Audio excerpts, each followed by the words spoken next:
সবাই আস্তে আস্তে চলে এসছে। একটা রকও পেয়ে গেছি বসার জন্য, গঙ্গার ধারে, তাও আবার রকের মধ্যে সুন্দর হাওয়া। কিন্তু রকের থেকেও সিঁড়িতে বসতে বেশি ভালো লাগে। দেখলাম 3টে মেয়ে ছিল, তারা উঠে চলে গেল। সেই জায়গাটায় আবার আমরা গিয়ে বসে পড়লাম। সেই তো বসে হাসাহাসি শুরু হলো আমাদের। সারা সপ্তাহ শেষে এই শনিবারটাই হচ্ছে আমাদের একমাত্র আড্ডা মারার দিন।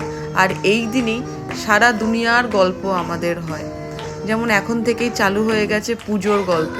পুজোয় আমরা কি করব, কোথায় যাব, আর এরই মধ্যে সবাই মোবাইল নিয়ে রেডি, কোথায় কবে ট্রেনের টিকিট পাওয়া যাবে দেখার জন্য।